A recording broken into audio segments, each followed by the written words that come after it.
My heart nearly stopped when the afternoon sun caught something metallic at the bottom of our drained family pond, a glint that would unearth not just a Civil War treasure, but a buried truth that powerful people had spent generations trying to keep hidden.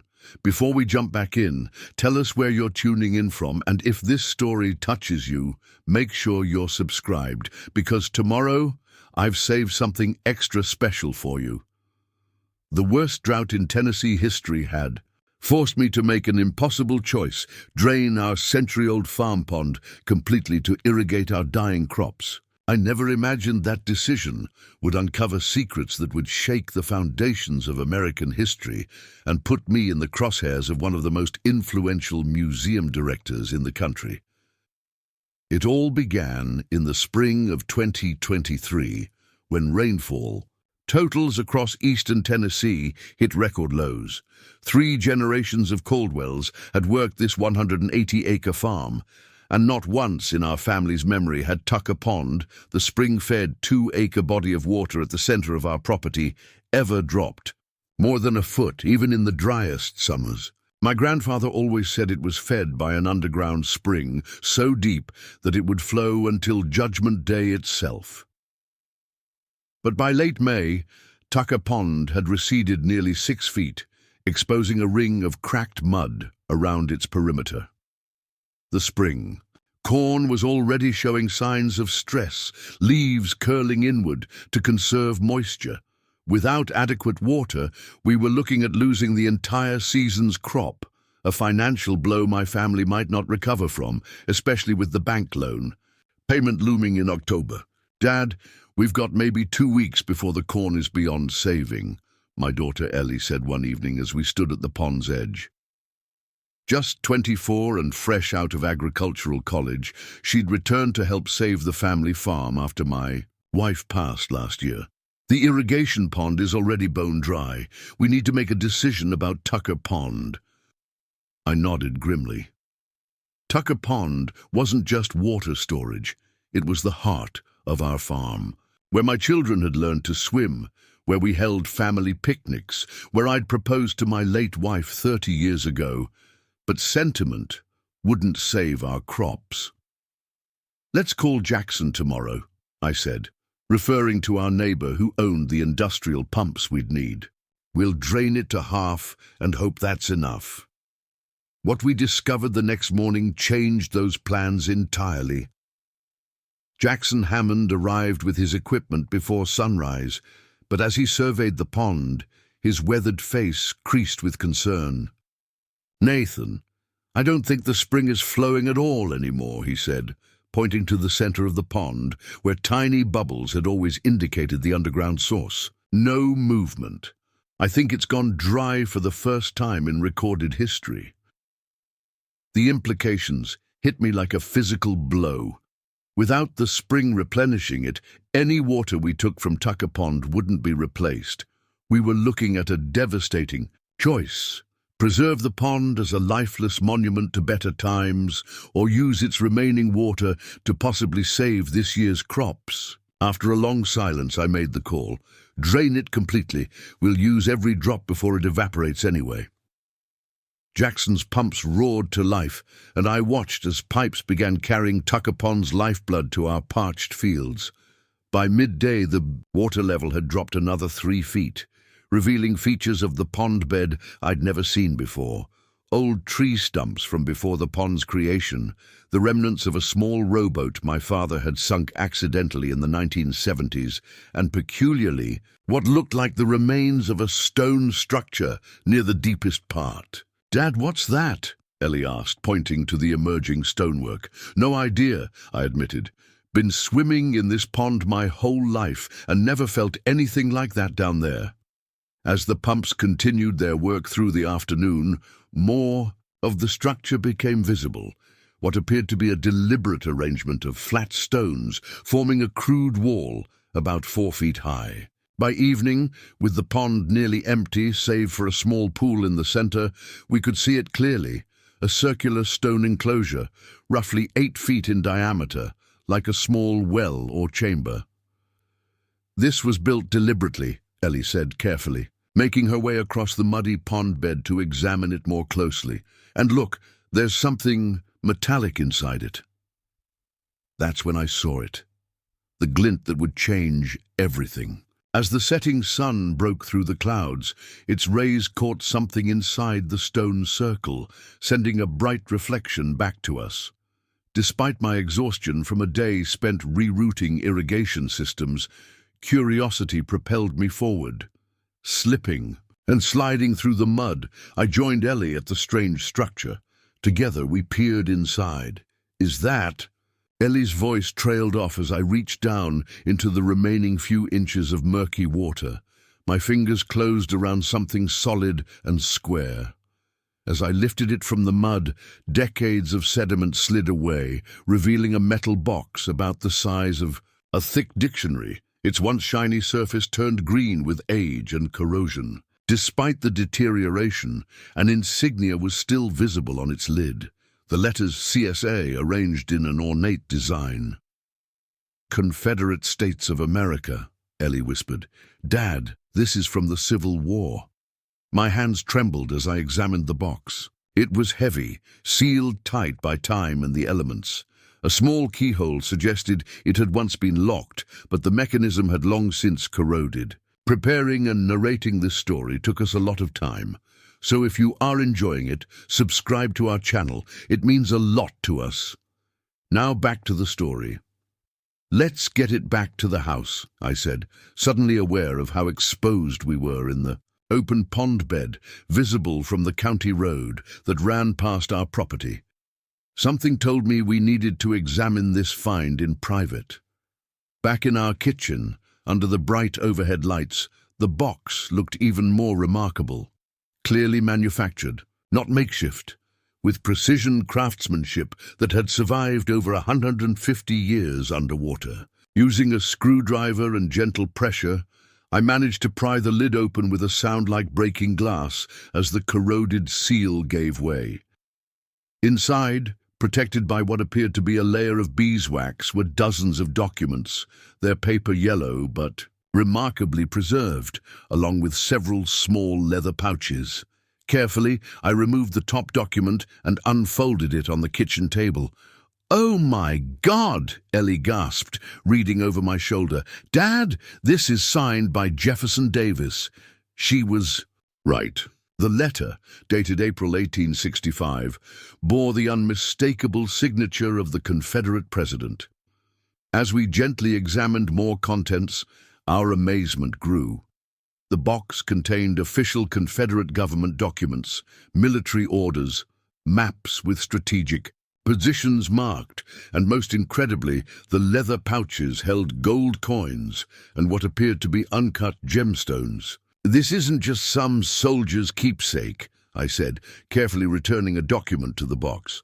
"This looks like official Confederate records, maybe even War Department communications, and these coins are from the Confederate Treasury." Ellie finished, holding up a gold piece to the light. "Remember that history special we watched last year, about how a significant portion of the Confederate Treasury disappeared during the fall of Richmond? Historians have been looking for it, and for generations. The implications slowly dawned on me. We might have stumbled upon a historically significant find, possibly part of the lost Confederate treasury, secreted away in the final days of the war and hidden in what would later become our family pond. "We need to call someone," Ellie said. "A historian or museum or something?" I nodded, but hesitation gripped me.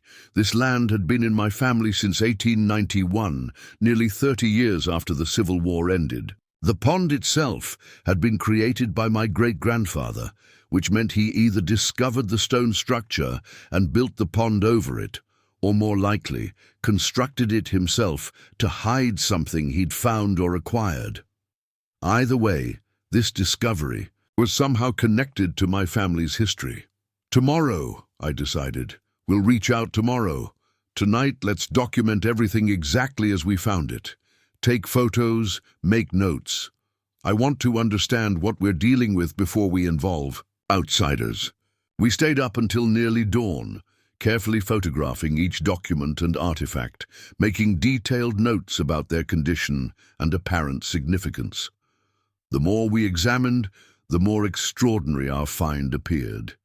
Beyond the official papers and valuables, there were personal letters written by high-ranking Confederate officials, including what seemed to be correspondence about supplies and funds being hidden from advancing Union forces. One letter in particular caught my attention, written by a Colonel Thomas Hargrove to his commanding officer, detailing the secreting away of assets of significant value to the continuance of our cause should fortunes temporarily turn against us. It mentioned a network of loyal citizens tasked with safeguarding these assets until they could be reclaimed. The letter was dated just 2 weeks before Lee's surrender at Appomattox. As morning light filtered through our kitchen windows, Ellie and I sat surrounded by our careful documentation, both exhausted and exhilarated. "What do you think it's worth?" she asked quietly. The question carried weight beyond the obvious. Financial implications. If this was indeed part of the lost Confederate treasury, its historical value was immense. Museums would clamor for it. Historians would rewrite accounts of the war's end. And the monetary value, between the gold coins and gemstones and the historical documents themselves, could potentially solve our farm's financial problems permanently. "I'm not sure," I answered honestly, "but before we do anything else, I want to check county records. I need to understand how this relates to our family." After a few hours of restless sleep, I drove to the county records office while Ellie stayed behind to monitor the irrigation systems now feeding our crops with Tucker Pond's water. The elderly clerk, Ms. Abernathy, had known my family for decades and greeted me warmly. "Nathan Caldwell, twice in 1 month. Don't tell me you're selling off more acreage." She referred to my difficult decision last year to sell 20 acres. To keep the farm afloat after medical bills from my wife's illness had drained our savings. "No, nothing like that," I assured her. "I'm researching my family history, specifically my great-grandfather, William Caldwell, and how he acquired our land." Ms. Abernathy's efficiency was legendary in the county. Within minutes, she had pulled the original deed from 1891, showing William Caldwell's purchase of the property from a James Tucker. "Tucker," I muttered. "Like Tucker Pond." "Oh, yes." Miss Abernathy nodded. "The Tuckers were one of the oldest families in the county. Had that land since before the Civil War. James was the last of them locally, moved to Chicago after selling to your great-grandfather." This new information sent my mind racing. If the Tuckers owned the land during the Civil War, then the stone structure and its contents might have been hidden by them, not my ancestor. But then why would James Tucker sell land containing such a valuable secret? Do we have any records of who James Tucker was? His role during the war? I asked. Ms. Abernathy pursed her lips thoughtfully. "Not here in property records, but you might check with the Historical Society. Eleanor Braddock over there has been digitizing old newspapers and military records for years." The Historical Society occupied a small Victorian house near the town square. Eleanor Braddock, a retired history professor with a reputation for encyclopedic knowledge of local law, welcomed my questions with academic enthusiasm. "Tucker, you say?" "Oh, yes, prominent family. James Tucker's father was Jeremiah Tucker, a banker and known Confederate sympathizer. Financially supported the Southern cause quite substantially, according to records." She peered at me over her spectacles. "Any particular reason for your interest?" I'd prepared a cover story, not ready to reveal our discovery. "Just trying to understand the history of our farm better. Found some old stonework while dealing with the drought situation." Eleanor's eyes lit up. "Stonework? On the Tucker property? That's fascinating." Jeremiah Tucker was known to have connections to Confederate Treasury officials. There were even rumors after the war. Rumors? I prompted when she paused. Well, just local folklore, really. After Union forces took control of this region, there were investigations into certain prominent Confederate supporters, including Jeremiah Tucker. Some suspected he might have helped hide Confederate assets, but nothing was ever proven. She smiled. Finding anything interesting in your pond, Nathan? A direct question caught me off guard. Just some old foundations, I replied carefully, probably from a structure predating our ownership. Eleanor nodded, but something in her expression suggested she suspected there was more to my inquiry. Well, if you do find anything of historical significance, I hope you'll remember our little society here. Too many artifacts end up in private collections, lost to public knowledge. I thanked her and left, my mind whirling with implications. The connection to Confederate Treasury officials through Jeremiah Tucker provided context for our find. But it also raised new questions. If the Tuckers had hidden valuable Confederate assets on their property, why would James sell the land? And did my great-grandfather know what lay beneath the water when he created Tucker Pond? On the drive, home, my phone rang, Ellie's number flashing on the screen. "Dad!" Her voice was tight with tension. "You need to get back here now. Someone called about the box." "What? Who?" I demanded, accelerating. "A man named Dr. Lawrence Wells from the American Heritage Museum in Boston. He wouldn't say how he knew, but he asked specifically about, and I quote, any artifacts recovered from the pond on your property. He's flying down tomorrow and expects to meet with us." A cold dread settled in my stomach. We hadn't told anyone about our discovery, not a single person. Yet somehow, less than 24 hours later, a museum director from Boston knew exactly what we'd found. "Did you tell him we had anything?" I asked. "No, I played dumb, said I didn't know what he was talking about. He just laughed and said it would be in everyone's best interest if we cooperated fully." Ellie paused. "Dad, he didn't sound like someone making a request. It sounded like a demand." As I pulled into our driveway 20 minutes later, a sleek black SUV with rental plates was already parked by our front porch. A tall, distinguished-looking man in an expensive suit stood beside it, surveying our property with the confident air of someone accustomed to owning everything he saw.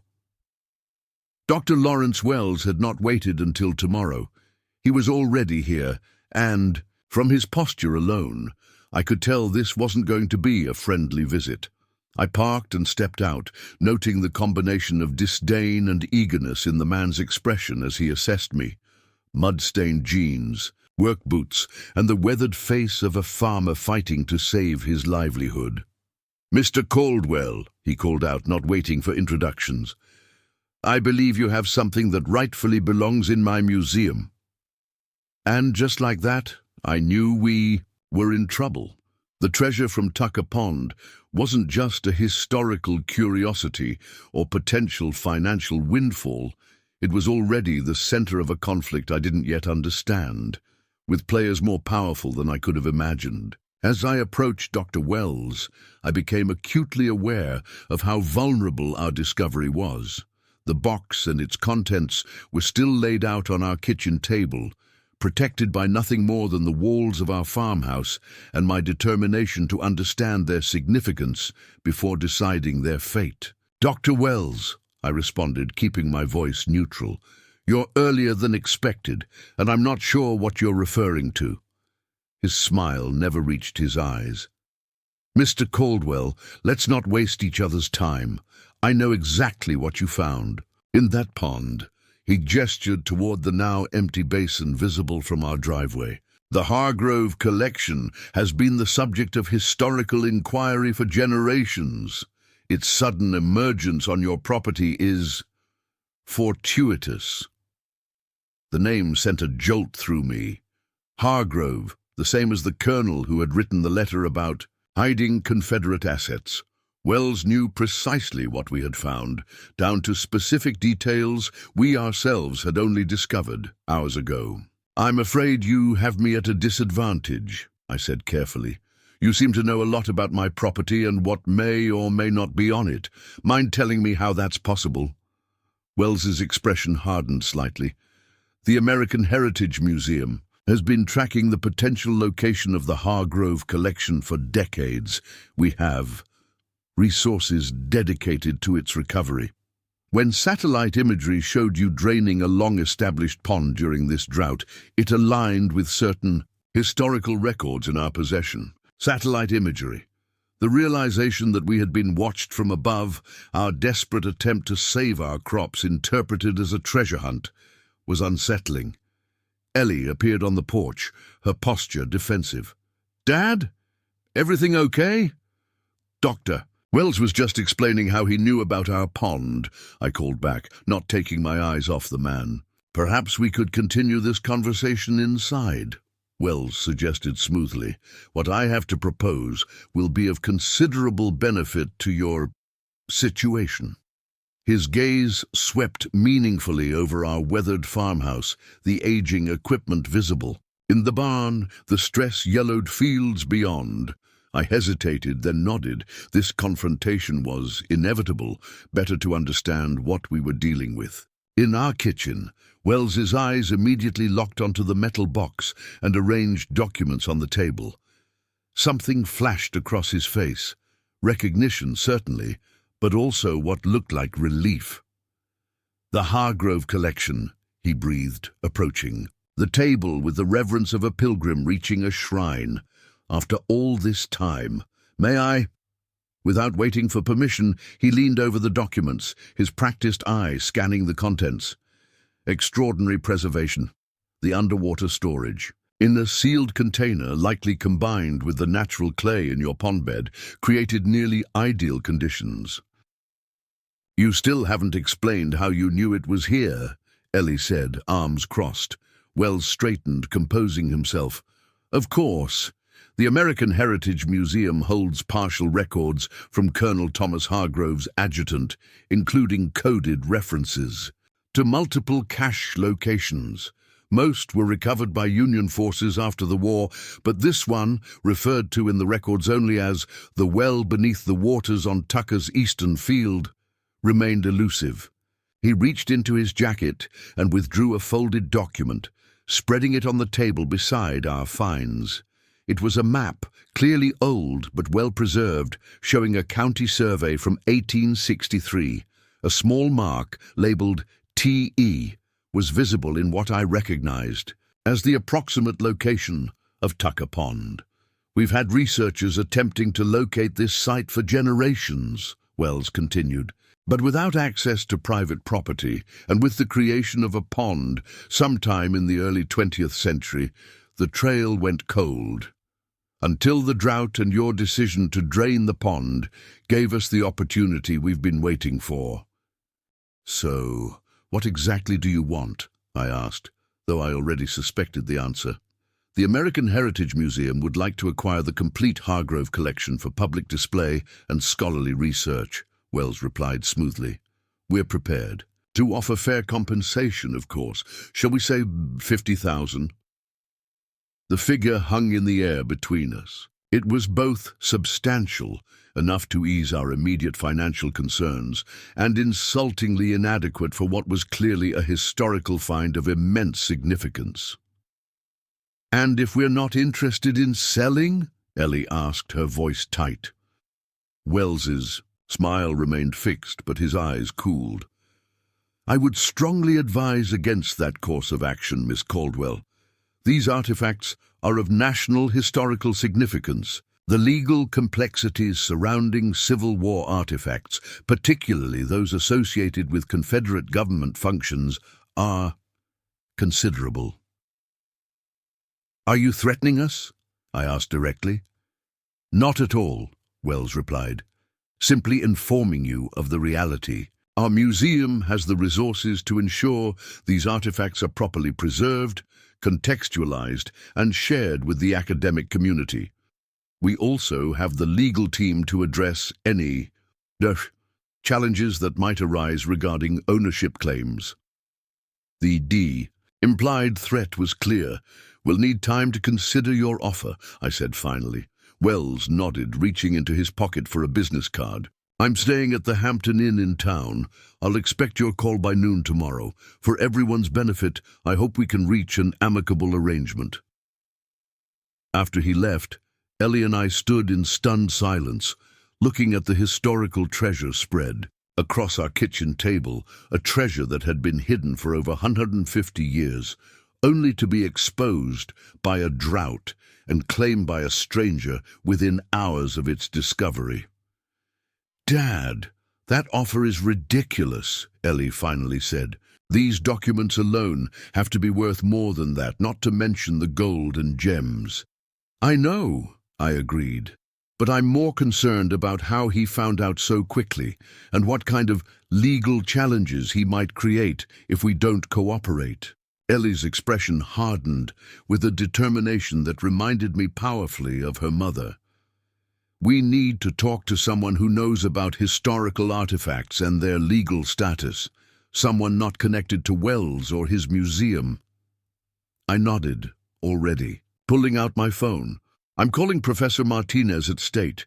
He specialized in Civil War history before he retired, and he doesn't owe anything to fancy museums in Boston." As I dialed, I glanced out the window toward the empty pond that had been in our family for generations.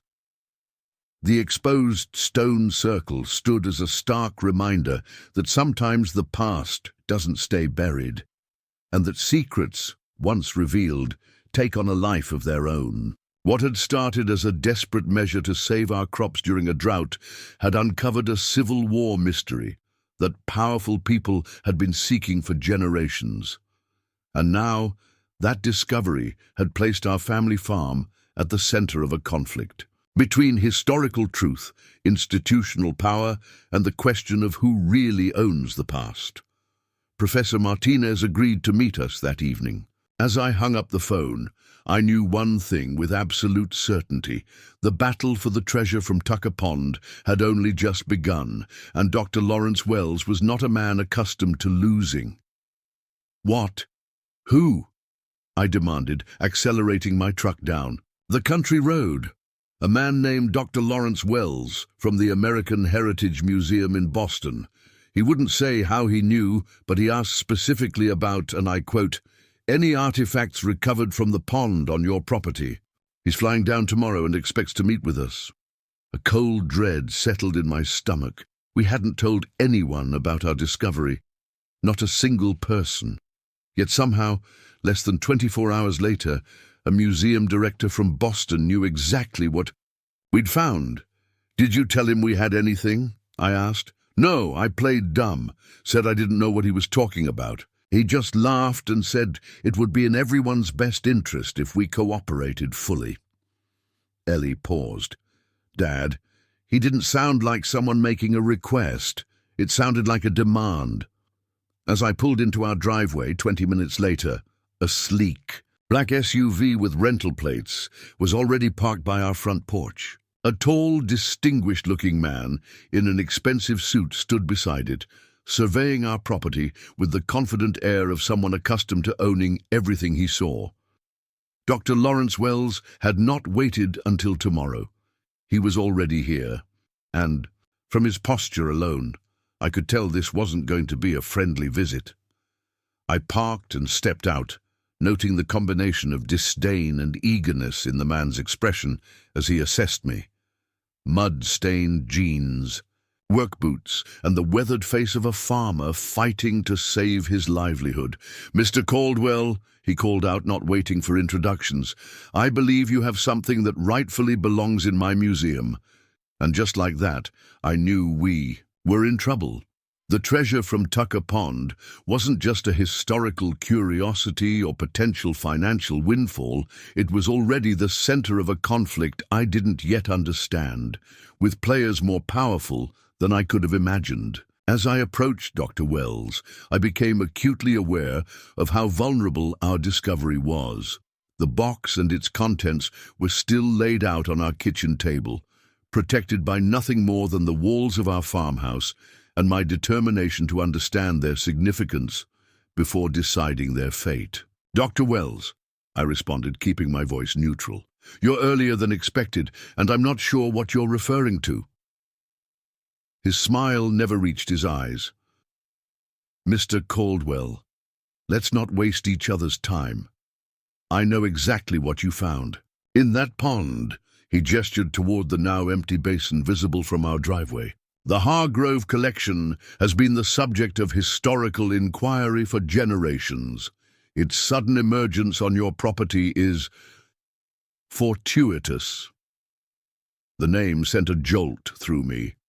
Hargrove, the same as the colonel who had written the letter about hiding Confederate assets. Wells knew precisely what we had found, down to specific details we ourselves had only discovered hours ago. "I'm afraid you have me at a disadvantage," I said carefully. "You seem to know a lot about my property and what may or may not be on it. Mind telling me how that's possible?"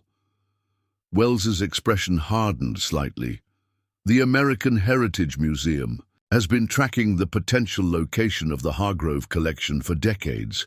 We have resources dedicated to its recovery.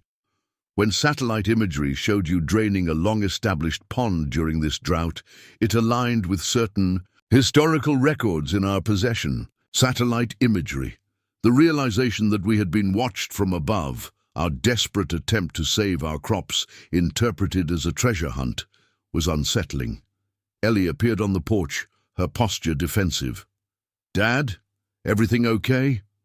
"Doctor, Wells was just explaining how he knew about our pond," I called back, not taking my eyes off the man. "Perhaps we could continue this conversation inside," Wells suggested smoothly. "What I have to propose will be of considerable benefit to your situation." His gaze swept meaningfully over our weathered farmhouse, the aging equipment visible. In the barn, the stress-yellowed fields beyond. I hesitated, then nodded. This confrontation was inevitable, better to understand what we were dealing with. In our kitchen, Wells's eyes immediately locked onto the metal box and arranged documents on the table. Something flashed across his face. Recognition, certainly, but also what looked like relief. "The Hargrove collection," he breathed, approaching. "The table with the reverence of a pilgrim reaching a shrine. After all this time, may I?" Without waiting for permission, he leaned over the documents, his practiced eye scanning the contents. Extraordinary preservation. The underwater storage in a sealed container, likely combined with the natural clay in your pond bed, created nearly ideal conditions. "You still haven't explained how you knew it was here," Ellie said, arms crossed. Wells straightened, composing himself. "Of course, the American Heritage Museum holds partial records from Colonel Thomas Hargrove's adjutant, including coded references to multiple cache locations. Most were recovered by Union forces after the war, but this one, referred to in the records only as the well beneath the waters on Tucker's eastern field, remained elusive." He reached into his jacket and withdrew a folded document, spreading it on the table beside our finds. It was a map, clearly old but well preserved, showing a county survey from 1863.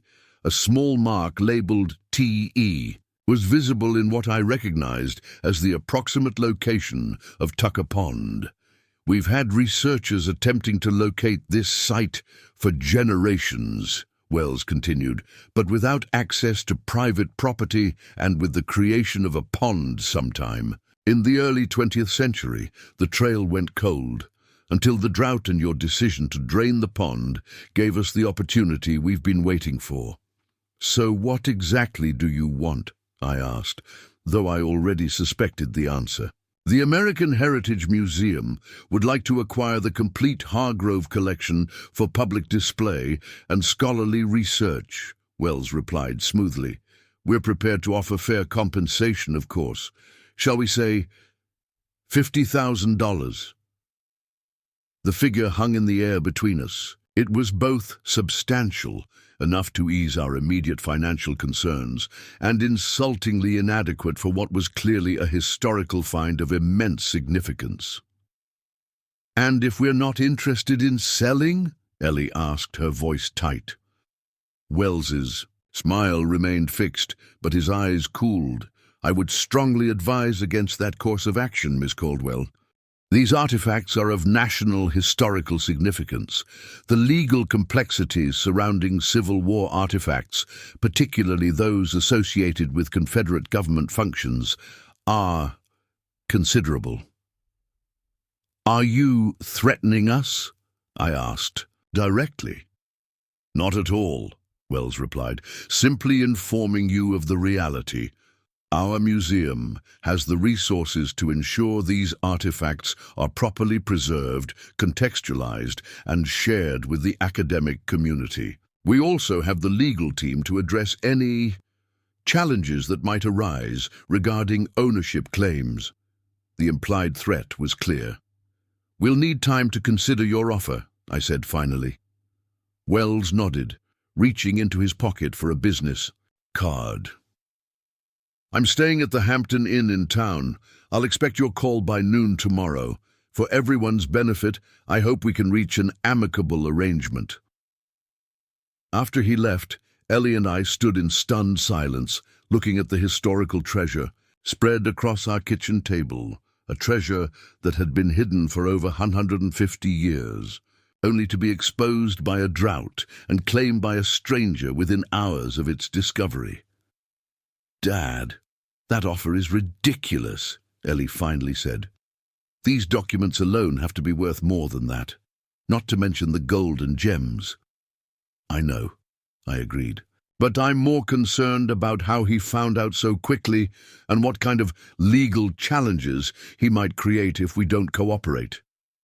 Ellie's expression hardened with a determination that reminded me powerfully of her mother. "We need to talk to someone who knows about historical artifacts and their legal status, someone not connected to Wells or his museum." I nodded, already pulling out my phone. "I'm calling Professor Martinez at State. He specialized in Civil War history before he retired, and he doesn't owe anything to fancy museums in Boston." As I dialed, I glanced out the window toward the empty pond that had been in our family for generations. The exposed stone circle stood as a stark reminder that sometimes the past doesn't stay buried, and that secrets, once revealed, take on a life of their own. What had started as a desperate measure to save our crops during a beach drought had uncovered a Civil War mystery that powerful people had been seeking for generations. And now, that discovery had placed our family farm at the center of a conflict between historical truth, institutional power, and the question of who really owns the past. Professor Martinez agreed to meet us that evening. As I hung up the phone, I knew one thing with absolute certainty. The battle for the treasure from Tucker Pond had only just begun, and Dr. Lawrence Wells was not a man accustomed to losing. Professor Rafael Martinez arrived at our farm just after sunset, his ancient Volvo kicking up dust as it bounced down our driveway. At 72, he remained sharp-minded and energetic, his salt and pepper beard and wire-rimmed glasses giving him the appearance of a scholar from another era. He'd been my history professor 20 years earlier and had maintained a connection to our family through occasional visits and shared interest in local history. "Nathan," he greeted me warmly as he climbed out of his car. "Ellie, it's been too long, though I wish the circumstances were less complicated." I'd given him only the barest details over the phone, enough to convey urgency without revealing exactly what we'd found.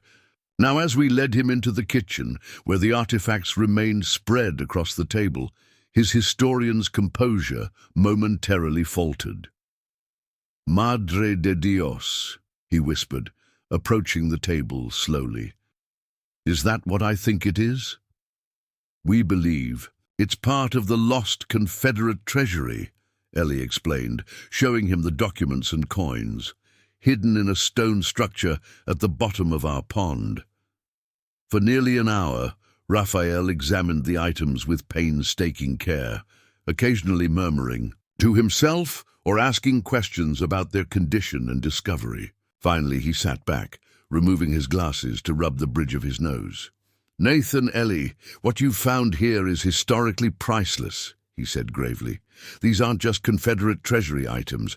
This appears to be documentation of a network designed to preserve Confederate resources and possibly even government continuity after the war officially ended." "Like a contingency plan if they lost?" I asked. Raphael nodded.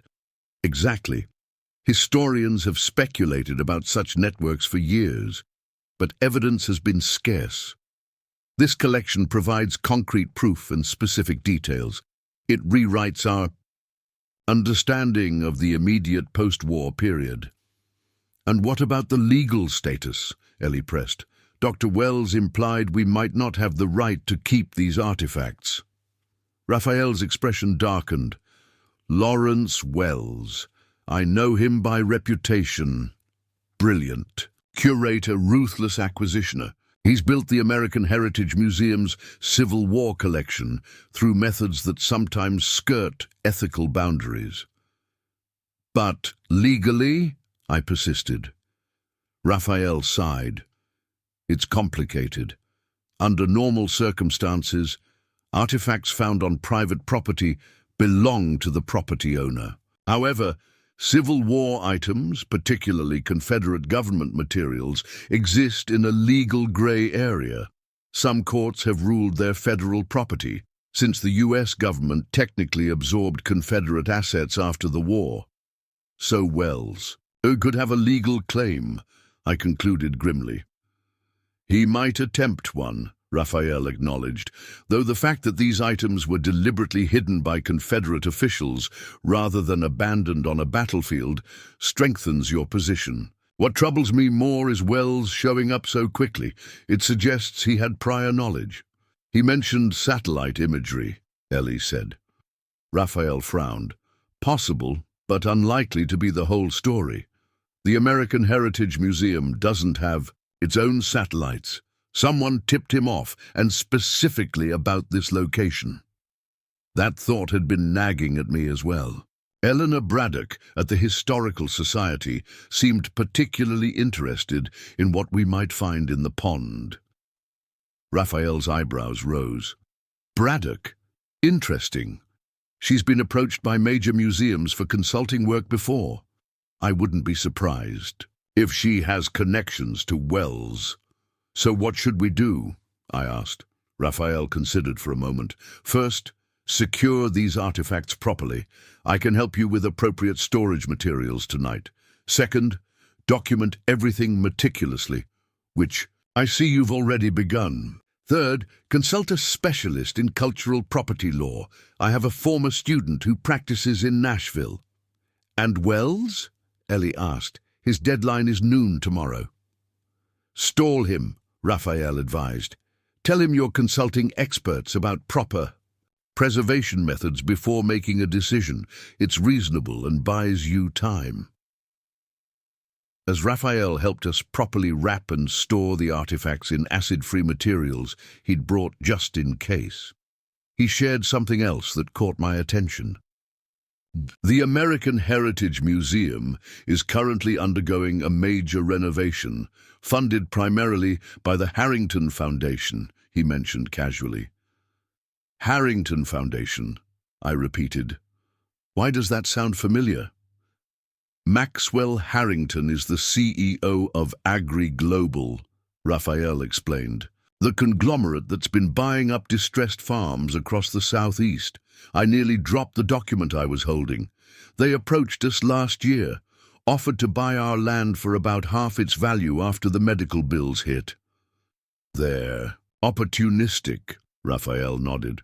"But what's interesting is Harrington's connection to Civil War history. He's descended from a Confederate general and has one of the largest private collections of Confederate memorabilia in the country. He's also the American Heritage Museum's biggest benefactor." "So this isn't just about historical preservation," Ellie concluded. "There's something personal here."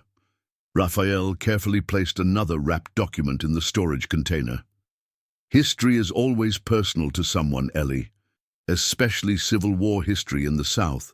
These artifacts don't just represent historical facts. They represent narratives, identities, power. Who controls them controls an important piece of how we understand our past. That night, after Raphael left, with promises to connect us with his legal contact, Ellie and I secured the artifacts in our home safe, a small fireproof box where we kept important documents and my late wife's jewelry. It seemed inadequate for items of such historical significance, but it was the best we could do for now. "We should take shifts, keeping watch," Ellie suggested. "I don't trust Wells to wait patiently for our answer." I agreed, taking the first watch while Ellie tried to get some sleep. Sitting on our front porch with a cup of coffee, I gazed out at the empty pond, glowing silvery in the moonlight. The stone circle was clearly visible, a dark ring against the pale mud. From this distance, it looked ancient, mysterious, a portal to the past that had suddenly opened beneath our feet. Around midnight, a vehicle approached slowly along the county road, lights off. I tensed, reaching for the shotgun I'd placed nearby. Not loaded, but a deterrent if needed. The vehicle slowed near our property line, then continued on after a moment. A coincidence, perhaps, but it left me uneasy. By morning, exhausted but vigilant, I'd made a decision. After discussing it with Ellie over breakfast, I called the number on Wells' card. "Dr. Wells, Nathan Caldwell here. About your offer." "Have you decided to accept?" he interrupted, his tone suggesting he expected nothing less. "We need more time," I replied firmly. "We're consulting with experts about proper preservation methods and legal considerations." There was a brief silence. "Mr. Caldwell, I don't think you appreciate the time-sensitive nature of this situation. The artifacts you've discovered require professional conservation immediately. Any delay risks deterioration." "They've been underwater for over 150 years, I countered. "I think they can survive another few days while we ensure we're handling this properly." "I see." His voice cooled noticeably. "And these experts you're consulting, would one of them happen to be Rafael Martinez?" The question caught me off guard.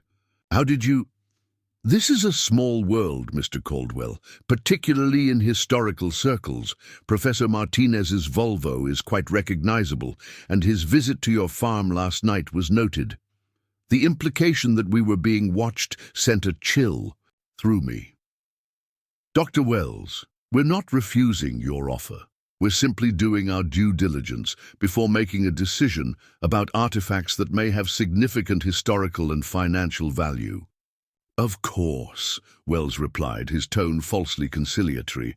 "By all means consult your experts, but I feel obligated to inform you that the American Heritage Museum's offer will decrease by $10,000 for each day of delay. Conservation concerns, you understand." Before I could respond to this blatant pressure tactic, he continued, "Oh, and Mr. Caldwell, I'd recommend checking the moisture levels in your crops. I understand irrigation systems can be temperamental during droughts." He hung up, leaving me staring at the phone in disbelief. The threat was thinly veiled but unmistakable.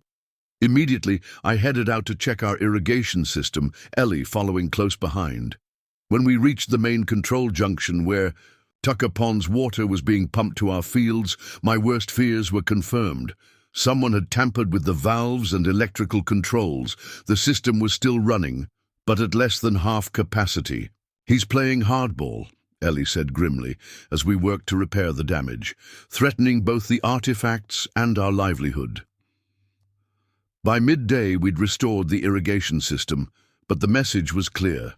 Wells had resources beyond his museum position, and he wasn't above using them to get what he wanted. Raphael's lawyer friend, Sophia Diaz, arrived that afternoon, having driven from Nashville immediately after receiving Raphael's call.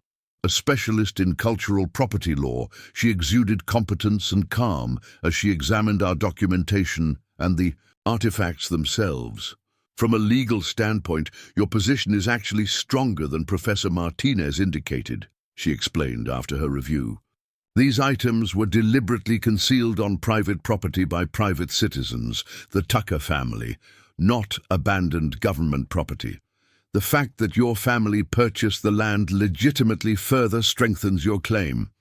So Wells doesn't have a legal case? Ellie asked hopefully. He could attempt one, Sophia acknowledged, but it would likely fail. What concerns me more is his apparent willingness to operate outside legal channels. He's already tampered with our irrigation, I confirmed, and implied he's having us watched. Sophia's expression hardened. Then we need to move quickly. I recommend we contact the State Historical Commission immediately. They can place a temporary protective order on the artifacts while their significance is evaluated, preventing any single institution from claiming them. Won't that just create more legal complications? I asked. Yes, Sophia admitted, but it also brings everything into the open and under official oversight. Right now, Wells is operating in shadows, bringing in the Commission force's transparency. And what about our farm? Ellie asked. We're still facing financial pressure from the drought, and Wells clearly isn't above targeting our livelihood. Sophia considered this. The artifacts themselves may provide leverage there as well. Their historical significance could qualify your property for historical site designation, which comes with certain tax benefits and grant opportunities. The prospect of transforming our crisis into a potential path forward was appealing, but I remained skeptical. That sounds long-term. We have more immediate concerns. I understand, Sophia nodded, which is why I also recommend we approach multiple institutions simultaneously, not just the American Heritage Museum. Create competition for access to these artifacts. You mean like an auction? Ellie asked, frowning. Not exactly, Sophia clarified. More like a request for proposals. Invite several reputable museums and historical institutions to submit plans for how they would preserve, study, and display the collection. Include requirements about acknowledging your family's role in the discovery and preservation. And financial compensation, I added pragmatically. That would be part of the proposal requirements, Sophia confirmed. But by focusing first on the historical and educational aspects, you maintain the moral high ground. This isn't about selling to the highest bidder. It's about finding the right steward for a significant historical discovery. As Sophia outlined this approach, I began to see how we might navigate this complex situation. Rather than simply reacting to Wells's pressure tactics, we could take control of the narrative, positioning ourselves not as opportunistic treasure finders, but as responsible caretakers of history, seeking the best outcome for the artifacts and the public interest. By evening, our strategy was taking shape. Sophia had drafted formal letters to the State Historical Commission, 3 major museums, including the Smithsonian, and 2 university research centers with significant Civil War archives. The letters outlined our discovery in professional, academic terms and invited interested parties to submit proposals for collaboration. As Sophia prepared to return to Nashville with copies of our documentation to file with the appropriate authorities, she offered one final piece of advice. Wells will escalate when he realizes what we're doing, she warned. Be prepared for more direct pressure, possibly including local officials he might influence. Document everything, and don't hesitate to call me if the situation deteriorates. After she left, Ellie and I sat on the porch, watching the sunset paint the empty pond in shades of amber and gold. The day's strain showed in her face, but there was determination there too, a resilience that gave me hope. It's strange, she said after a while. A week ago, our biggest worry was losing the corn crop. Now we're in a battle over historical Artifacts with a museum director who seems to think he's in a spy thriller. I chuckled despite the tension. Life takes unexpected turns. Your mother used to say that crisis and opportunity are two sides of the same coin. Ellie smiled at the mention of her mother. She'd have handled this better than we are. I don't know about that, I replied, but she'd be proud of how you're standing your ground. As darkness fell, I noticed headlights approaching our driveway, not the ominous lights-off vehicle from the previous night, but an official-looking SUV with the county sheriff's emblem on its side. "Now what?" Ellie muttered as we both stood. Sheriff Davis, a man I'd known since high school, stepped out of the vehicle looking uncomfortable. Behind him, another car pulled up, a sleek sedan I recognized as a rental. Dr. Wells emerged from the passenger side, his expression one of practiced concern. "Evening, Nathan," the sheriff greeted me, removing his hat. "Got a situation here I need to discuss with you." Wells stood slightly behind him, a satisfied smile playing at the corners of his mouth. The battle for the Hargrove collection was entering a new phase, and Wells had just escalated dramatically by bringing local law enforcement into the equation. As the sheriff approached our porch, I steeled myself for whatever was coming next, knowing that the next few minutes could determine not just the fate of the artifacts, but possibly the future of our farm as well. "Evening, Nathan." Sheriff Davis removed his hat as he approached, lines of discomfort creasing his weathered face. "Got a situation here I need to discuss with you."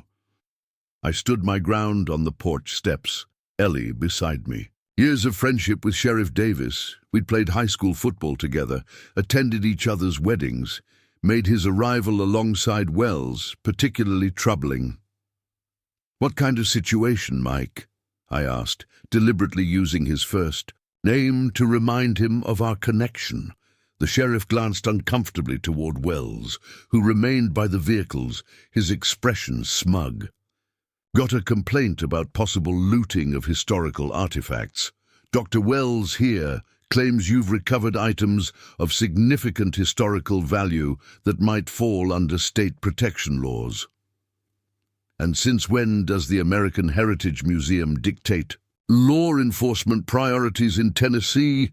Ellie asked sharply. Sheriff Davis winced. "It's complicated, Ellie. The State Historical Commission called too. They're concerned about preservation of potentially significant artifacts." I could see Wells's strategy clearly now. He'd contacted state authorities, presenting himself as a concerned professional, while painting us as ignorant farmers who might damage priceless historical items. It was clever, establishing himself as the responsible party while pressuring us through official channels. "We've done nothing wrong, Mike," I said firmly. "We found items on our private property. We're consulting with experts about their proper handling and historical significance." "That's exactly my concern," Wells interjected, approaching the porch uninvited. "The improper handling of historically significant artifacts by individuals without proper training or facilities. The American Heritage Museum simply wants to ensure these items are preserved for posterity." Sheriff Davis looked increasingly uncomfortable. "Nathan, nobody's accusing you of wrongdoing, but I do need to verify these items are being properly handled and there are protocols for finds of historical significance." I exchanged glances with Ellie, who gave me a subtle nod. This confrontation was inevitable. Better to manage it on our terms. "Come inside," I told the sheriff. "You can see everything we've found and how we're handling it.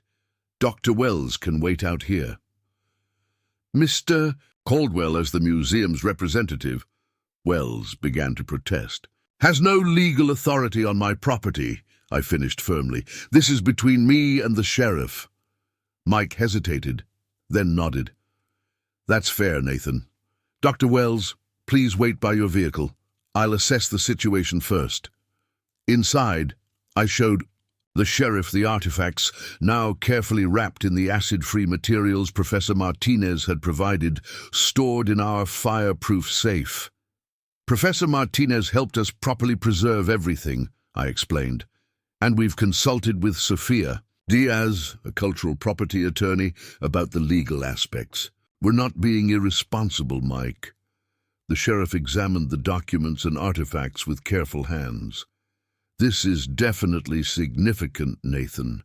But Wells made it sound like you were keeping historical treasures in a shoebox. That's his strategy, Ellie said. Paint us as ignorant and himself as the only responsible option. Sheriff Davis nodded slowly. I know you folks. You wouldn't mishandle something important. He hesitated. But there are state regulations about discoveries of this nature.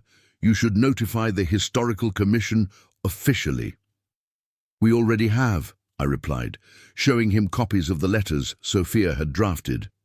We are also inviting proposals from multiple museums and research institutions, including the Smithsonian. We want to ensure these artifacts are handled properly and their story told completely, not controlled by any single institution with its own agenda. Relief washed over the sheriff's face. That's good to hear.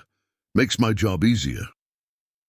He glanced toward the window where Wells was visible pacing by his car, though I doubt he'll be satisfied.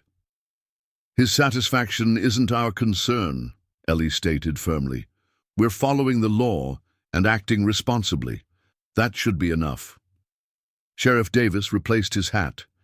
It is for me. I'll inform Dr. Wells that I've verified the artifacts are being properly preserved and that you've already contacted the appropriate authorities. He paused at the door. Nathan, be careful. Wells has been making calls all over town. County commissioners, the mayor, even Judge Simmons. He's building pressure. Thanks for the warning, Mike, I said, walking him out. Outside, Wells's face tightened as the sheriff informed him that no action would be taken. When Sheriff Davis departed, Wells remained, his composure cracking slightly. This is a serious mistake, Mr. Caldwell, he said, voice cold. The artifacts you've found require professional conservation that only established institutions like ours can provide. We've contacted several established institutions, I replied calmly, including the Smithsonian. They'll all have equal opportunity to propose how they would handle these artifacts. Wells's eyes narrowed. You're making a competitive bidding situation out of a critical historical discovery. Not bidding, Ellie corrected. We're requesting comprehensive proposals for conservation, research, and public education. Financial compensation is only one factor we'll consider. A clever approach, Wells acknowledged with grudging respect. But naive. The process you're suggesting will take months. Meanwhile, these artifacts risk deterioration, and your farm, he glanced meaningfully at our fields, continues facing financial pressures from this devastating drought. I refused to show how deeply his veiled threat struck home. We'll manage our farm. You manage your museum. Wells straightened his jacket. My offer remains open for another 12 hours. After that, I'm afraid the American Heritage Museum will need to pursue other avenues to secure these artifacts for proper preservation. After he left, Ellie and I reinforced the locks on our doors and took turns keeping watch through the night. Around 3 a.m. during my shift, I noticed movement near the empty pond, a flashlight beam sweeping across the stone circle. Grabbing my own flashlight and the unloaded shotgun, I headed out cautiously. 2 men in dark clothing were examining the stone structure, taking photographs. When my flashlight caught them, they froze momentarily, then hurried away toward a vehicle parked on the county road. I couldn't identify them in the darkness, but their presence confirmed Wells wasn't above sending people to trespass on our property. By morning, we'd implemented additional security measures. Motion sensor lights around the house and barn, wildlife cameras borrowed from our neighbor Jackson positioned strategically around the property. It felt excessive for a family farm, but the treasure from Tucker Pond had changed everything. Professor Martinez arrived mid-morning with encouraging news. The State Historical Commission is sending a representative tomorrow. Sophia's letters created quite a stir. They're intrigued by the potential historical significance. And legally, I asked. The Commission's involvement strengthens your position considerably. They'll likely place a temporary protection order on the artifacts while their significance is evaluated. That prevents Wells or anyone else from making unilateral claims. What about our proposal strategy? Ellie asked. Already generating interest, Raphael confirmed. I've received calls from colleagues at the Smithsonian and the Civil War Institute. Word travels fast in academic circles. As we discussed next steps, my phone rang, a local number I didn't recognize. Mr. Caldwell? A woman's voice greeted me. This is Margaret Whitfield from the Tennessee Chronicle. We're running a story about the significant Civil War discovery on your property. Would you care to comment? My stomach tightened. May I ask how you learned about this? Dr. Lawrence, Wells from the American Heritage Museum contacted us. He expressed concern about the preservation of historically significant artifacts recovered from your farm pond. Wells was escalating again, taking the story public to increase pressure. I caught Raphael's eye and put the call on speaker. Ms. Whitfield, I replied carefully, my family has indeed made a discovery of potential historical significance on our property. We're working with historians, legal experts, and the State Historical Commission to ensure proper handling and preservation. Beyond that, I'd prefer not to comment until experts have evaluated the find. Dr. Wells claims the artifacts are part of the lost Confederate treasury and may qualify as federal property. Any response to that assertion? Raphael gestured for me to let him speak. This is Professor Rafael Martinez, historian emeritus from State University.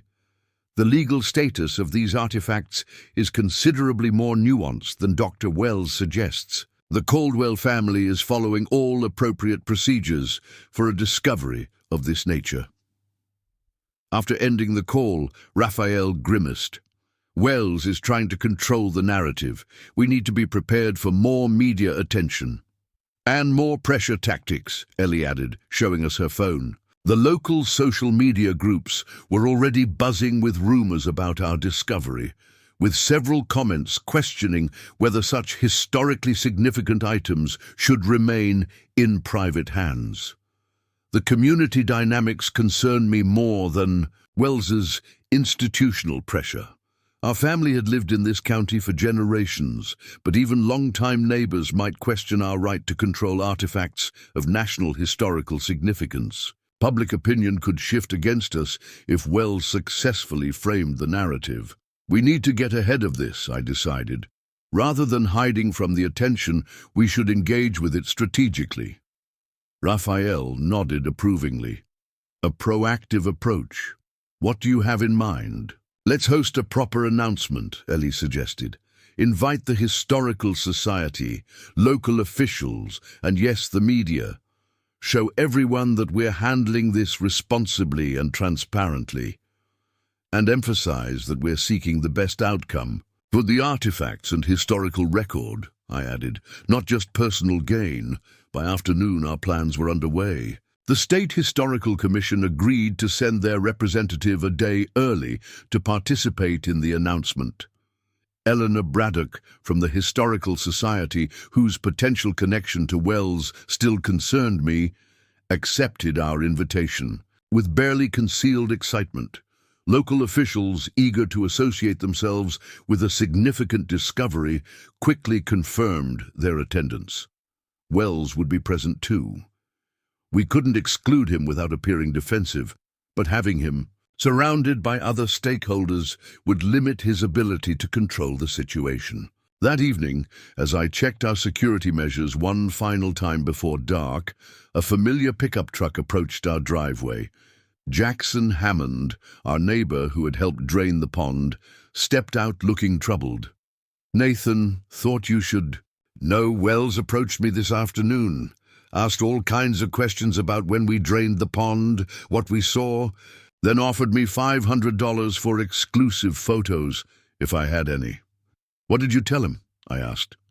Told him I work for my neighbors, not against them, Jackson replied firmly. But he's been talking to others too, offering money for information suggesting the artifacts could put our county on the map if handled properly. I thanked Jackson for his loyalty, but his warning confirmed what I already suspected. Wells was working every angle, attempting to isolate us from our community support. The announcement tomorrow would be critical in countering his narrative. That night, Professor Martinez stayed with us, taking a shift in our impromptu security rotation. Around midnight during his watch, he woke me urgently. "Nathan, someone's at the pond again." Through binoculars, we could see 3 figures with equipment at the stone circle. Unlike the previous night's trespassers, these individuals worked methodically, appearing to take measurements and soil samples. "This is beyond trespassing," Raphael said grimly. "This looks like a professional archaeological assessment without permission." "I'm calling the sheriff," I decided. By the time Sheriff Davis arrived, the trespassers had departed, but not before our wildlife cameras captured clear images of them and their vehicle. The sheriff examined the photos with a frown. "That's Dr. Wells himself." He identified one figure. "The others appear to be wearing American Heritage Museum field gear. This is clear trespassing, Nathan. I'll have a talk with him tonight." "And the pond site?" Raphael asked. "They appeared to be taking samples." "I'll have a deputy guard it until morning," the sheriff promised. "This has gone far enough." As Sheriff Davis departed to confront Wells, Raphael and I examined the stone circle ourselves. The trespassers had been careful not to damage the structure, but had taken soil samples from inside and around it, and appeared to have used ground-penetrating radar or similar equipment. "They're building a case," Raphael explained. "Gathering evidence to argue this is a significant archaeological site that requires professional excavation, their professional excavation." "Can they do that?" I asked. "Force an archaeological dig on private property?" "Not without legal authorization," Raphael assured me. "But they're preparing for that battle. The samples they took might help them petition for emergency assessment. If they can convince authorities, the site contains additional significant artifacts at risk." When we returned to the house, Ellie was awake and monitoring our security cameras. "Dad, look at this," she said, pointing to her laptop. "The Chronicle already has an online article about our discovery." The headline made my heart sink. "Lost. Confederate treasure found on local farm. Experts express preservation concerns." The article quoted Wells extensively about the potentially catastrophic conservation risks of keeping historically significant artifacts in an uncontrolled environment. It mentioned our farm only as the location of the discovery, with no comment from us, despite my brief conversation with the reporter. "They didn't even wait for our statement," Ellie said disgustedly. "Wells has connections at the paper," Raphael explained. "This is why tomorrow's announcement is so important. It's our chance to reframe the narrative." By morning, news vans had gathered at our property line. Sheriff Davis had stationed a deputy to keep them from entering without permission, but their presence turned our farm into an impromptu media circus. Local residents drove by slowly, some stopping to ask questions or offer support, others simply gawking at the commotion. Dr. Elizabeth Chen from the State Historical Commission arrived, early, navigating through the media presence with practiced diplomacy. A respected archaeologist with extensive experience in Civil War artifacts, she exuded calm professionalism as she examined our discovery. "The preservation is remarkable," she confirmed after studying the documents and artifacts. "Your prompt action to properly wrap and store these items was appropriate, Mr. Caldwell. And their historical significance? Ellie asked. Dr. Chen nodded seriously. Potentially tremendous. If authentic, and preliminary examination suggests they are, these documents provide unprecedented insight into Confederate contingency planning in the war's final days. The financial instruments and personal correspondence add important context to our understanding of how the Confederacy attempted to preserve assets and possibly organizational capability beyond military defeat. Drought official assessment provided crucial validation just hours before our public announcement. When Eleanor Braddock arrived representing the Historical Society, she carried a stack of research materials. "I've been comparing your discovery to our county records," she explained excitedly. "Jeremiah Tucker's correspondence mentions a safeguard for our future cores constructed on his property in March 1865. The timing aligns perfectly with your artifacts." I studied Eleanor carefully, still uncertain of her potential connection to Wells. "Did you mention our pond to anyone after I visited you, Ms. Braddock? Perhaps to colleagues at other institutions?" Her enthusiasm dimmed slightly. "I may have consulted with some experts about the historical significance of potential finds in that location. Purely academic interest, you understand." "Including Dr. Wells?" Raphael asked directly. Eleanor's discomfort confirmed our suspicions. "Lawrence and I occasionally consult on research. I mentioned your inquiries about the Tucker property. Yes, I had no idea he would arrive so quickly or act so aggressively." I couldn't blame her entirely. Academic networks operated on shared information, and she couldn't have anticipated Wells's tactics. Still, her admission explained how he had known so precisely what we'd found and where. As noon approached, we prepared for the announcement. The media presence had grown to include regional television stations. Local officials arrived in their Sunday best, eager to appear on camera with the historic discovery. Even the county's state representative had made an appearance, sensing a photo opportunity.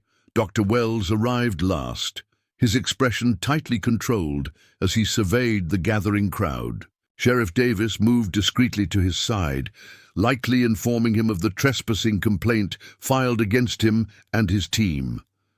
Wells showed no visible reaction, maintaining the composure of a distinguished professional among colleagues. I had prepared remarks with Raphael and Sophia's help, focusing on responsible stewardship and collaborative approach rather than ownership claims. As I stepped forward to address the assembled crowd and cameras, I felt the weight of the moment. A fifth-generation farmer suddenly thrust into managing a nationally significant historical discovery. "Good afternoon," I began. "My family has farmed this land for over a century.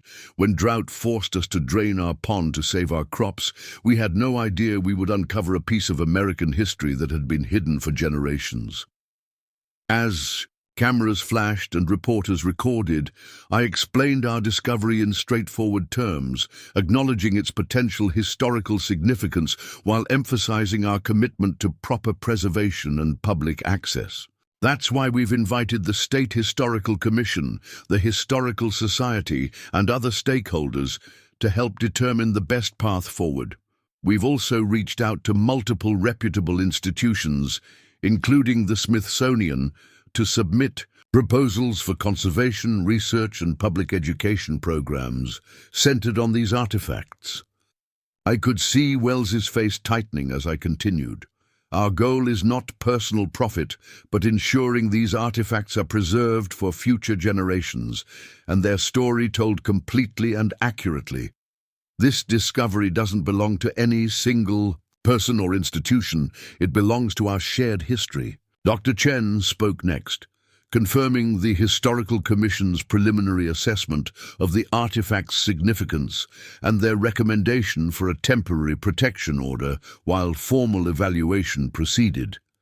Eleanor Braddock followed with context. about the Tucker family's Civil War connections, lending local historical perspective.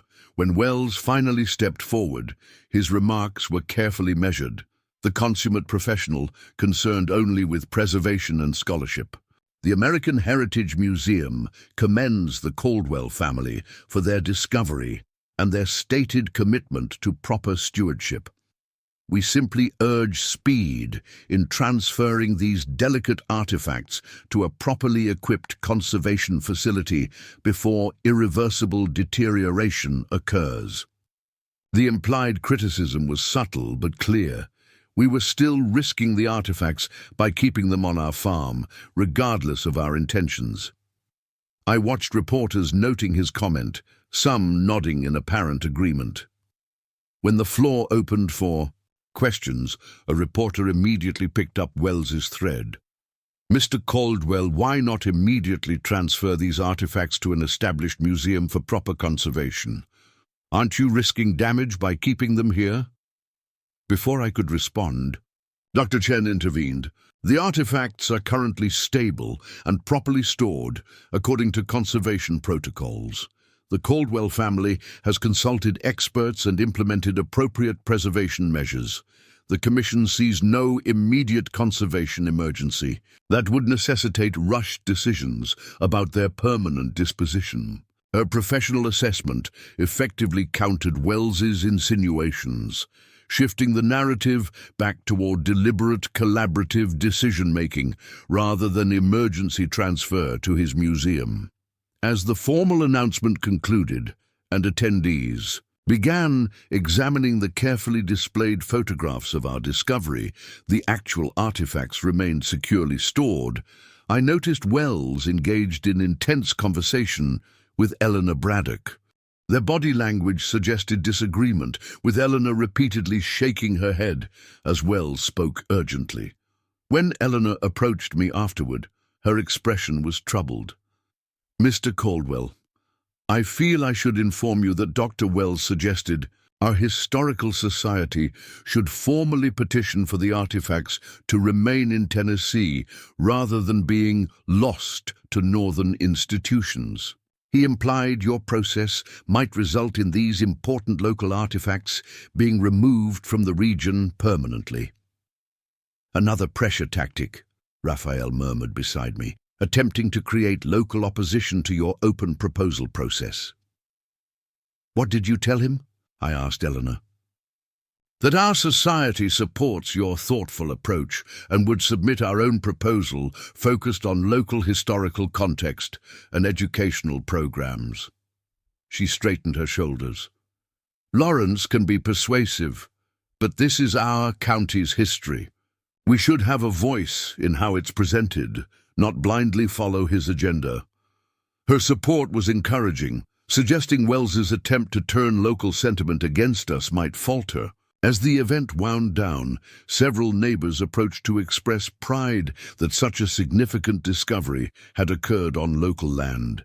The narrative was shifting toward community heritage rather than institutional entitlement. When most attendees had departed, Wells made one final approach. "Impressive performance, Mr. Caldwell," he said quietly. "You've positioned yourself well in the court of public opinion. But this isn't over. My museum's offer remains open. Now $75,000 in recognition of your cooperative approach. We'll consider all proposals equally," I replied evenly, "including yours if properly submitted according to the guidelines we've established." His smile never reached his eyes. "A fair process, how democratic. Just remember, history belongs to those who preserve it, not those who merely find it by accident." As Wells departed, Sheriff Davis approached with troubling news. "Nathan, thought you should know. Judge Simmons received a petition this morning from the American Heritage Museum seeking emergency injunctive relief regarding your artifacts. Claims they're at risk of deterioration and require immediate professional intervention." "He filed it before our announcement?"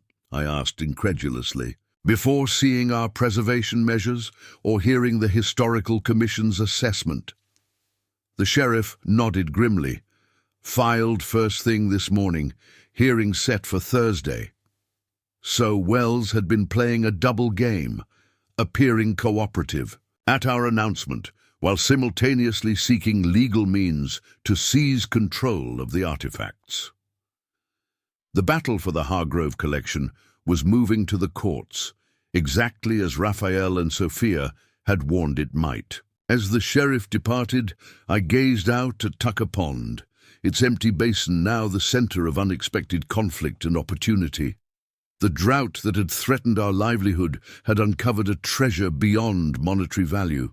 Now we faced a choice: surrender that treasure to powerful institutions with their own agendas, or stand firm in our commitment to responsible stewardship, whatever the cost.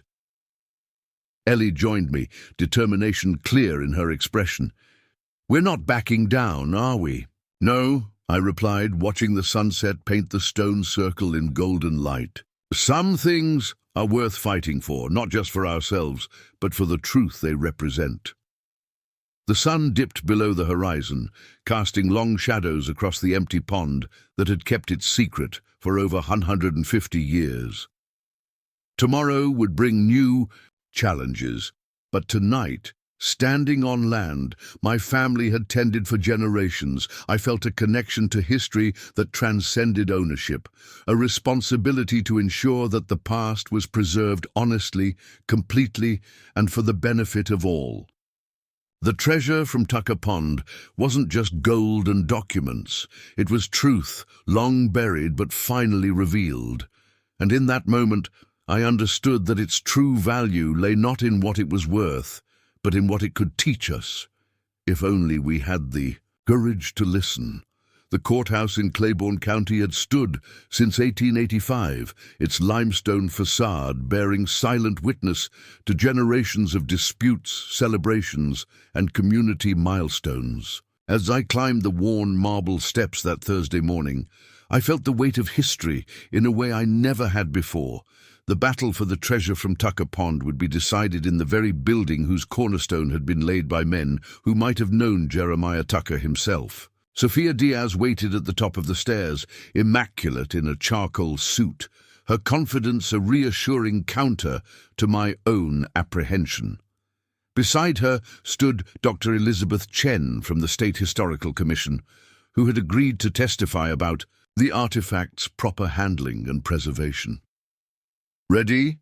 Sophia asked, as we entered the imposing wooden doors. "As I'll ever be," I replied. The courtroom was already crowded when we entered. Dr. Wells sat at the plaintiff's table with two attorneys in expensive suits, the legal firepower of the American Heritage Museum on full display.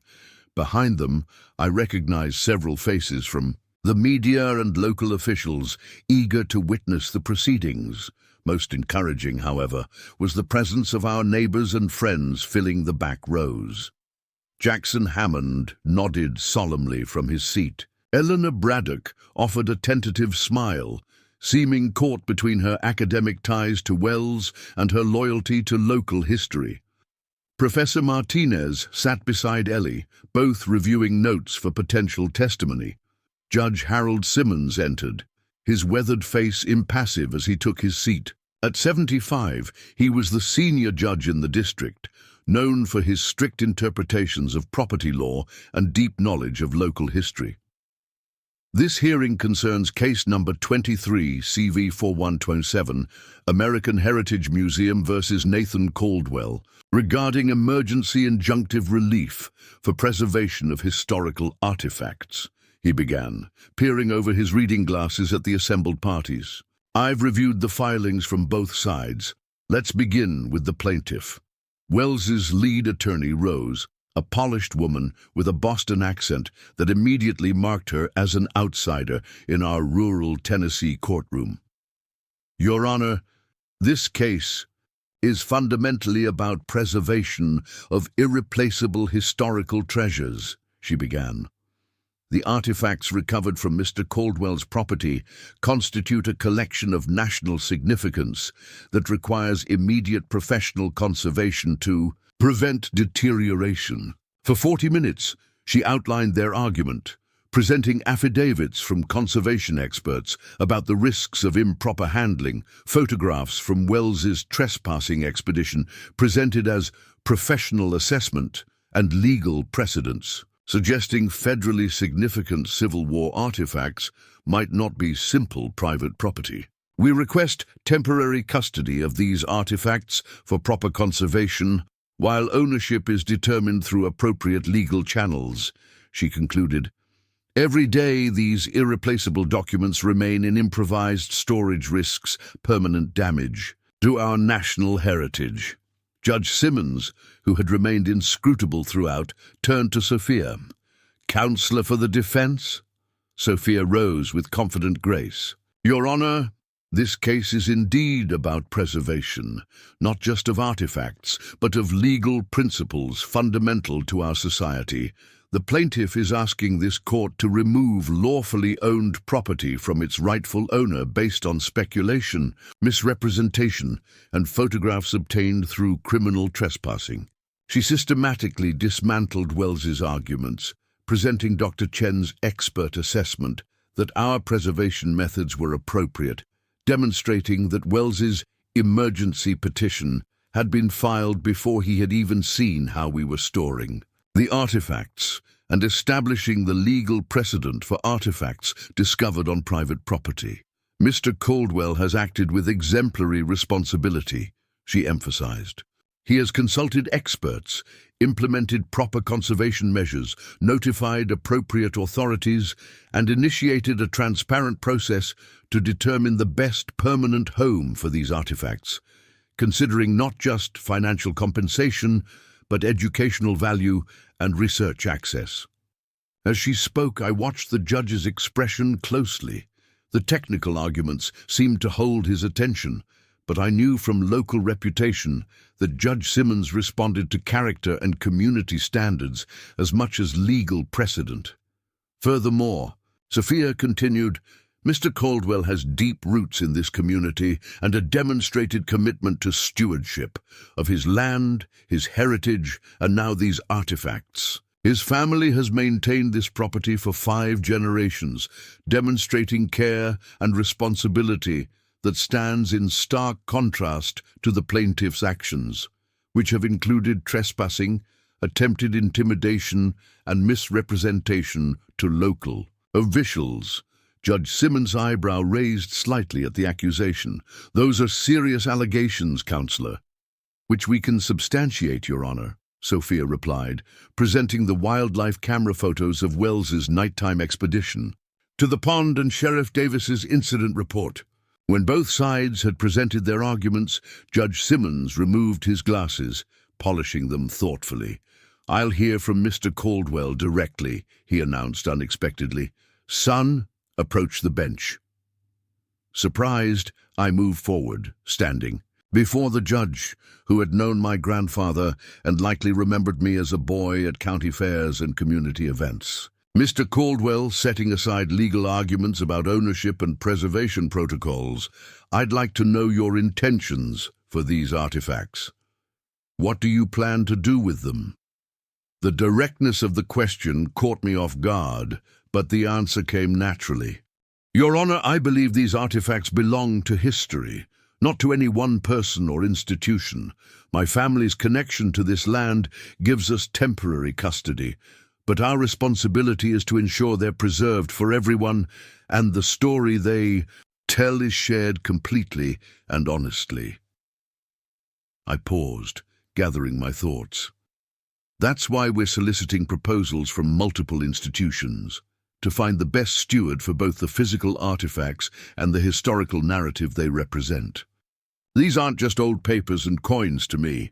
They're a connection to our past that deserves to be honored with transparency and respect. Judge Simmons studied me for a long moment, then nodded slightly. "And if this court were to place restrictions on what you could do with these artifacts while their status is being determined, I'd comply fully, Your Honor. My concern has never been about ownership rights, but about ensuring a fair, thoughtful process rather than a rushed handover to any single institution with its own interests and agenda." The judge nodded again, dismissing me with a gesture. I'll hear closing arguments, then render my decision. As closing arguments proceeded, a commotion at the courtroom door drew attention. A woman in her late 60s entered, her dignified bearing commanding notice. Despite her modest dress, Raphael leaned forward with surprise, whispering something to Sophia, who immediately requested permission to approach the bench. After a brief, hushed conference that included Wells's attorney, Judge Simmons addressed the courtroom. It appears we have new information relevant to these proceedings. The court will take a 30-minute recess. During the recess, Sophia explained the unexpected development. That's Margaret Tucker Harrington, a direct descendant of Jeremiah Tucker, who owned your land during the Civil War.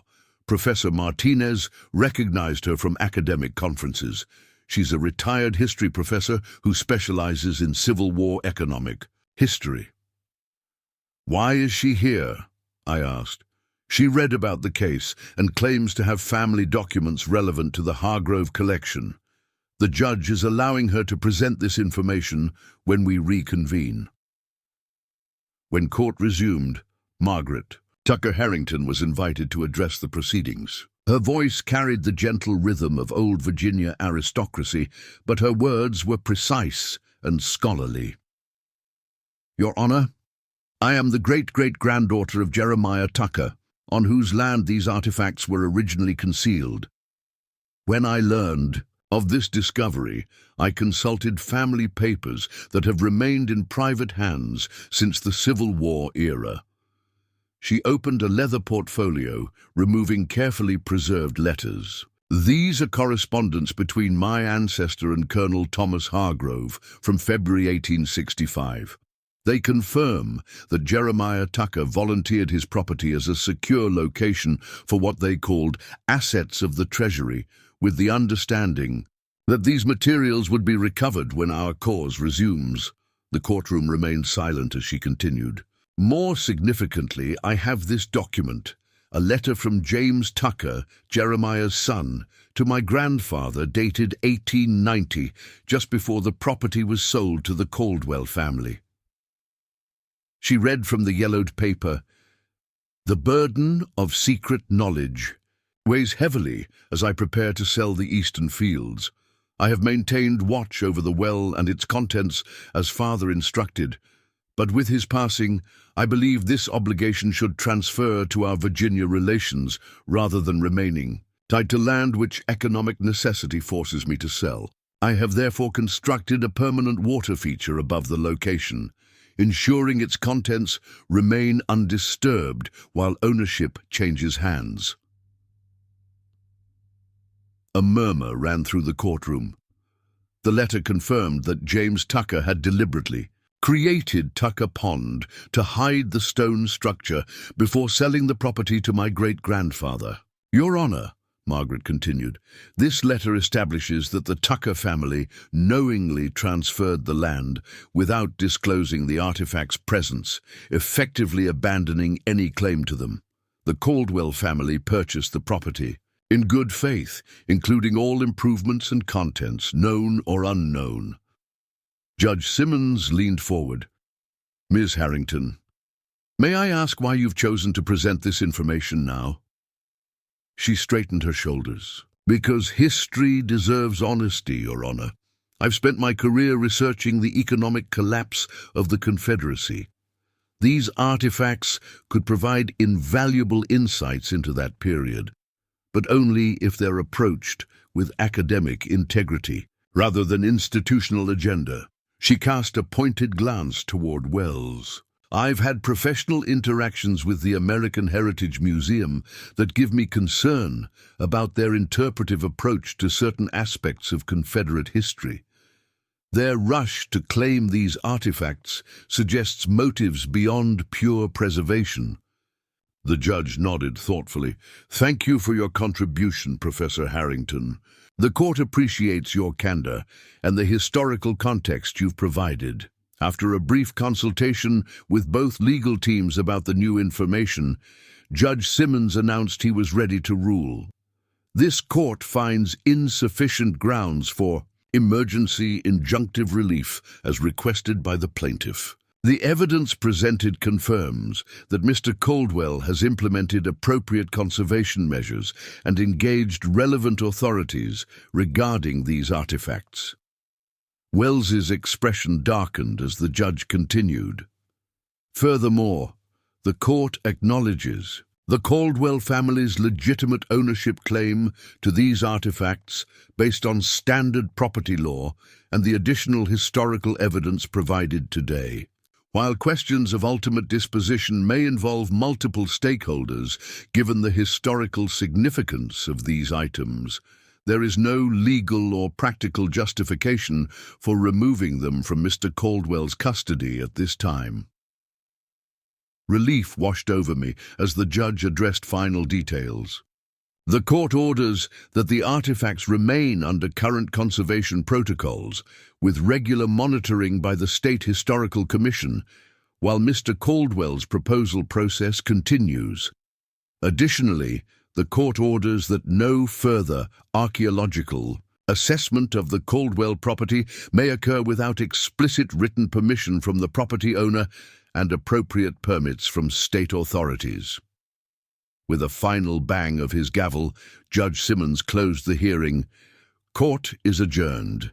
As people began to disperse, Wells approached, his composure restored, though tension showed around his eyes. Congratulations, Mr. Caldwell. A clever legal maneuver bringing in Professor Harrington. We didn't bring her, I replied truthfully. She came on her own initiative. Wells raised an eyebrow skeptically. Regardless, this ruling merely delays the inevitable. Artifacts of this significance have a way of finding their proper institutional home eventually. I agree, I said, meeting his gaze steadily. They should be in their proper institutional home, whichever one demonstrates the strongest commitment to honest historical interpretation, proper conservation, and public accessibility. His smile tightened. The American Heritage Museum's proposal will reflect our century of expertise in exactly those areas. I look forward to reviewing it alongside all others, I replied, extending my hand in a gesture of professional respect, despite our adversarial positions. After a moment's hesitation, he shook it briefly before departing with his legal team. Professor Harrington approached as Wells left, her dignified presence commanding attention even in our modest county courthouse. Mr. Caldwell, I hope my intervention wasn't unwelcome. When I read about this case, I felt obligated to provide historical context that only our family records could offer. It was deeply appreciated, I assured her. Though I'm curious how you learned about the discovery so quickly. She smiled slightly. Academic networks. A former colleague at the Historical Society mentioned it. Eleanor Braddock. We've corresponded on Civil War economic patterns for years. Eleanor, who had lingered nearby, approached tentatively. I hope I didn't overstep, Nathan. When I realized the potential connection to Professor Harrington's research, I felt obligated to inform her. It seems to have worked out for the best, I acknowledged, setting aside my earlier suspicions about Eleanor's communications. Her academic connections had ultimately strengthened our position, rather than undermining it. As we left the courthouse, the gathered media sought comments. Wells delivered a measured statement about the American Heritage Museum's commitment to historical preservation, framing the ruling as a temporary procedural matter rather than a defeat. When reporters turned to me, I kept my statement simple. My family will continue working with historical experts and institutions to ensure these artifacts are properly preserved and their story told completely and accurately. This isn't about ownership. It's about stewardship of our shared history.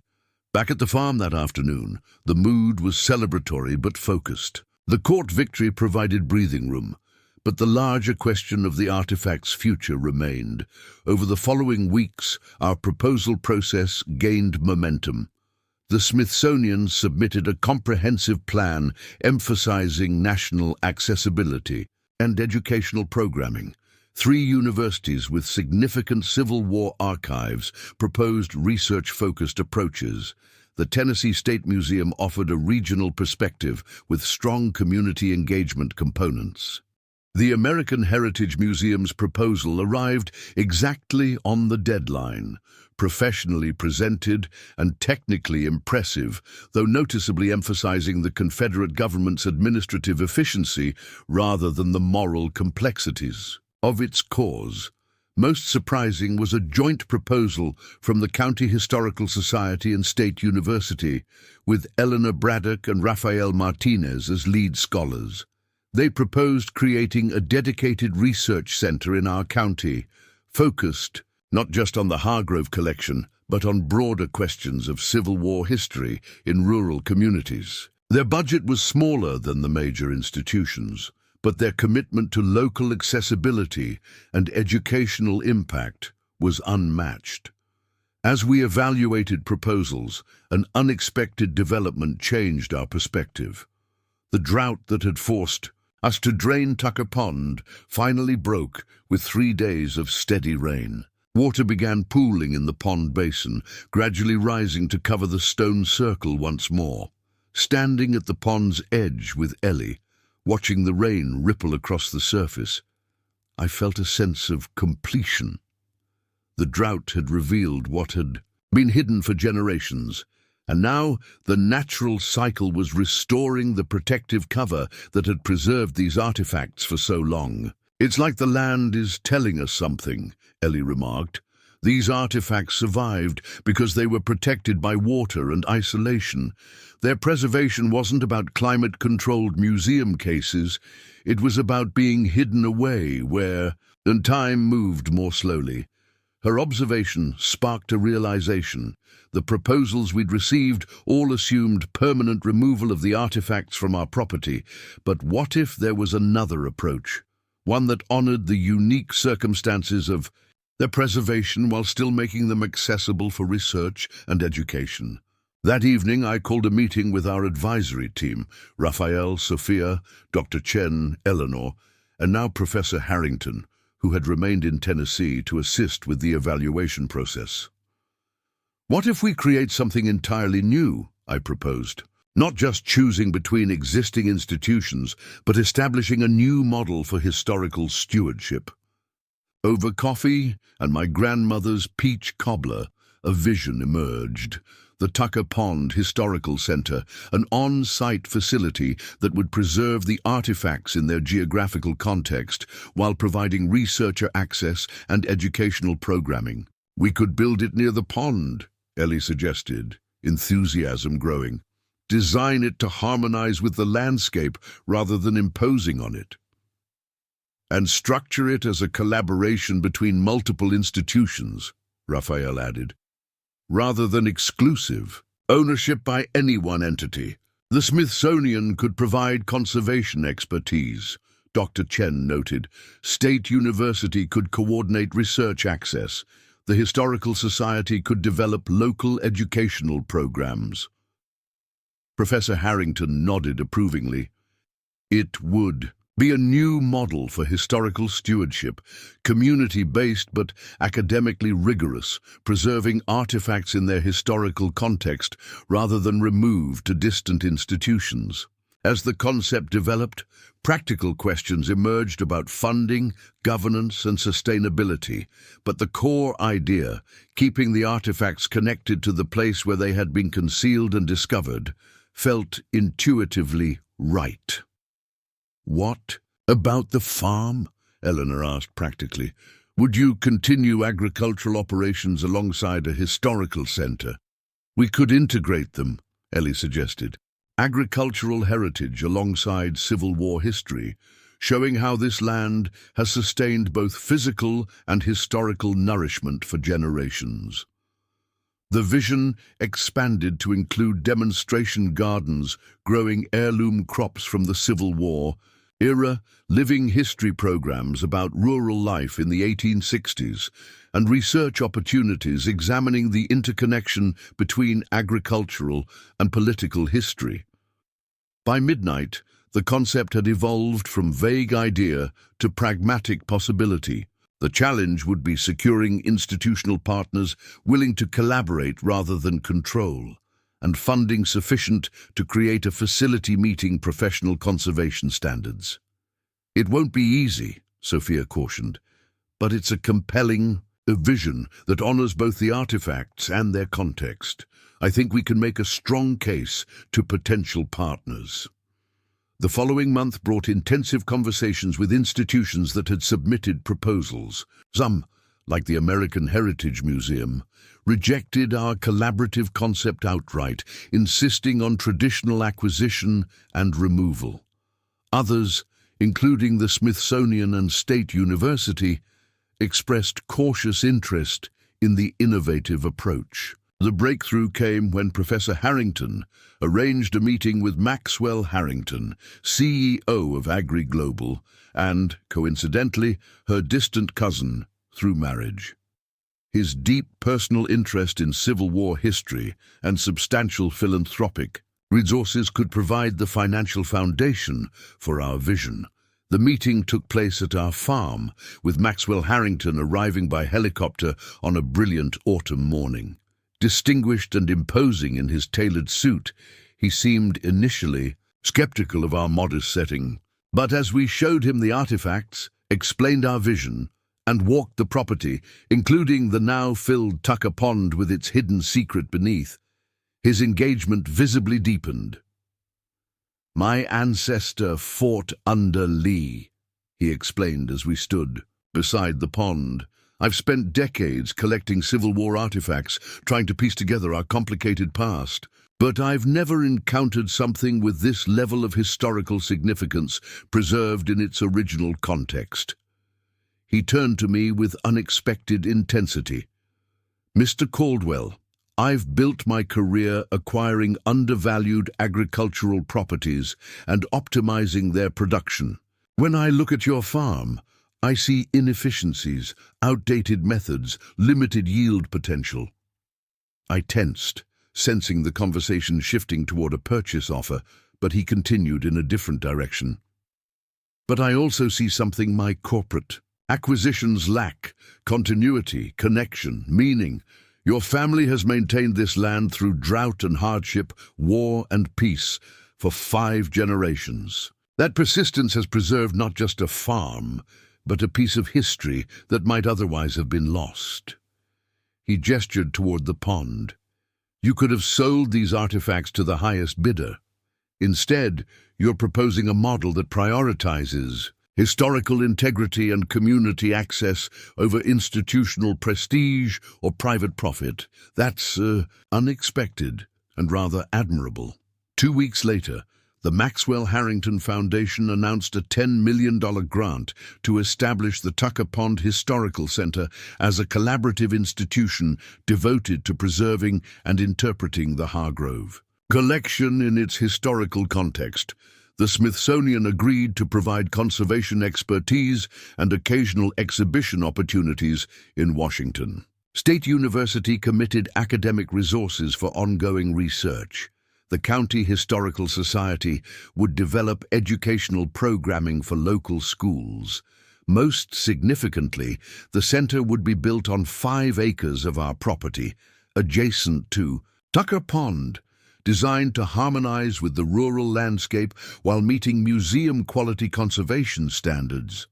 The remaining farmland would continue active agricultural production, with portions dedicated to heirloom crops and historical farming. Demonstrations.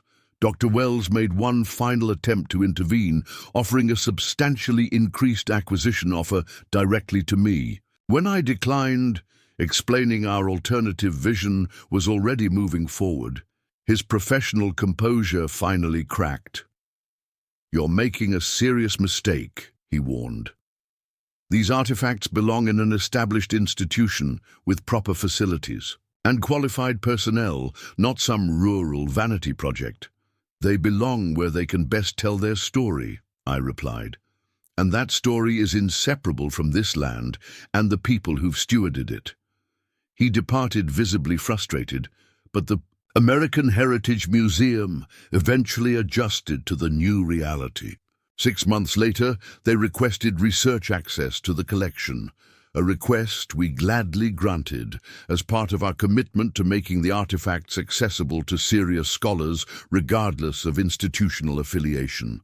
The Tucker Pond Historical Center broke ground the following spring, its architecture drawing inspiration from both 1860s rural Tennessee buildings and modern conservation facilities. The design incorporated the stone circle itself, now accessible via an underwater viewing chamber that allowed visitors to see the original hiding place while the pond's natural water protection remained undisturbed.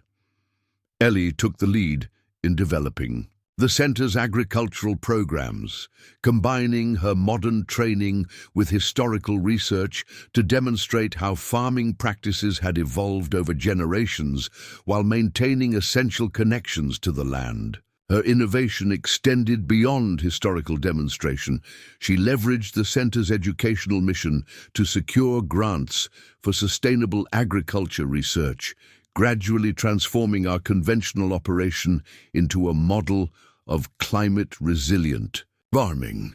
As construction progressed, the story of our discovery and the unique preservation approach attracted national attention. Researchers and museum professionals from across the country visited to observe what some called a revolutionary model for community-based historical stewardship.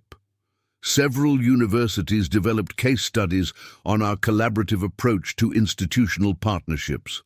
On the center's opening day, 2 years after the drought had first revealed the treasure beneath Tucker Pond, visitors from across the country gathered to witness something new in historical preservation, artifacts maintained in their geographical context, interpreted through multiple perspectives, and connected to a living agricultural tradition that continued to evolve. Standing at the podium to deliver opening remarks, I looked out at the assembled crowd, historians and farmers, local families and distant researchers, united by interest in a story that had remained hidden beneath water for over 150 years.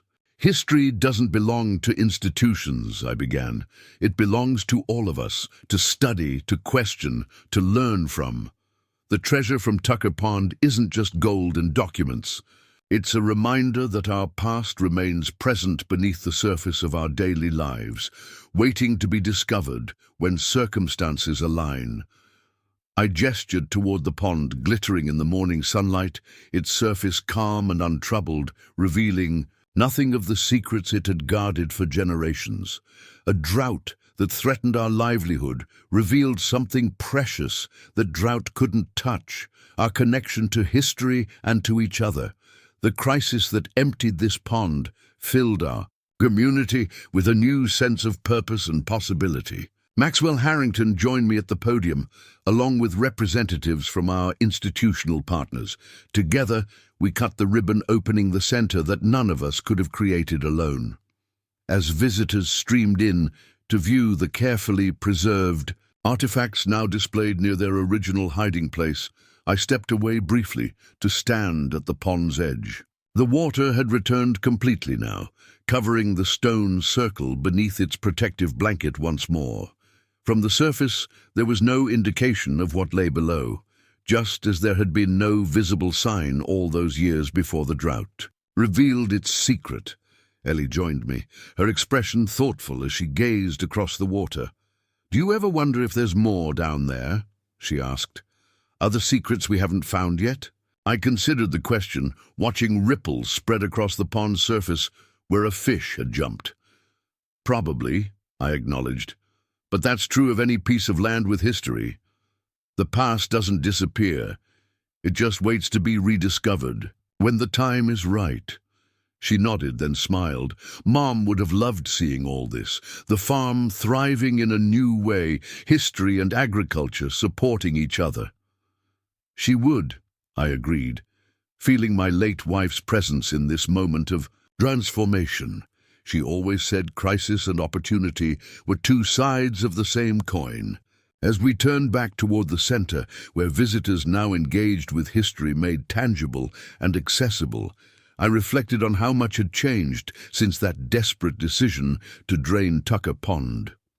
What had begun as a last-ditch effort to save our crops had evolved into something far more significant, not just the discovery of artifacts, but the creation of a new model for preserving them that honored both their historical importance and their geographical context. The American Heritage Museum had not secured the Hargrove collection as Wells had intended. Instead, the Hargrove collection had transformed how historical artifacts could be preserved and shared, not isolated in distant institutions, but maintained within their community and landscape, accessible to all who sought to understand their story. The drought that had threatened everything we valued had ultimately revealed something more precious than we could have imagined. Not just historical artifacts, but a new vision of how the past and present could coexist, each enriching the other in an endless cycle of revelation and renewal. As rain clouds gathered on the horizon, promising nourishment for our fields and replenishment for Tucker Pond, I felt a profound sense of completion. The treasure revealed by drought would continue telling its story long after we were gone, preserved not just by conservation techniques, but by its connection to this land and the community that had become its steward. In the end, the true value of what we'd discovered lay not in its monetary worth, but in how it had transformed our understanding of stewardship, of land, of history, and of the communities that give both their meaning. The drought had ended, the pond had refilled, but the revelation it brought had only begun to spread its ripples through our lives and beyond. Up next, you've got two more standout stories right on your screen. If this one hit the mark, you won't want to pass these up. Just click and check them out. And don't forget to subscribe and turn on the notification bell so you don't miss any upload from us.